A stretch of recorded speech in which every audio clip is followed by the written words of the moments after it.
शमाल के पहाड़ों के दरमियान वाक़े एक छोटे से गांव में, जहां हर घर की दीवारें इज्जत और बहादुरी की कहानियां सुनाती थीं, वहां खां बहादुर का राज था। वो गांव का सबसे मुअज़्ज़ज़ शख्स था, जिसकी हर बात कानून समझी जाती थी। एक दिन गांव के किनारे रहने वाले रहमत गल का बेटा जानान शहर से वापस आया। वो तालीम के लिए शहर गया था, लेकिन वापस आकर उसके ख्यालात बदल चुके थे। वो चाहता था कि गांव के पुराने रस्म व रवाज में नरमी की जाए, ताकि लोग आज़ादी से जी सकें। ये बात खां बहादुर के लिए नाकाबिल कबूल थी।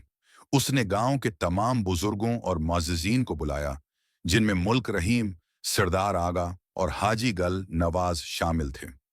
गांव के लोग जानान की बातों से मुतासिर तो थे, मगर खां बहादुर का सामना करने की हिम्मत किसी में न थी।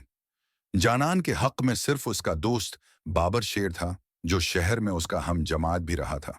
बाबर ने गांव वालों को समझाने की कोशिश की कि तब्दीली जरूरी है, लेकिन बुजुर्गों के चेहरों पर नापसंदीदगी के आसार वाज़ेह थे। एक दिन जानान की बहन जारीना ने गांव की बच्चियों को पढ़ाने की ख्वाहिश जाहिर की।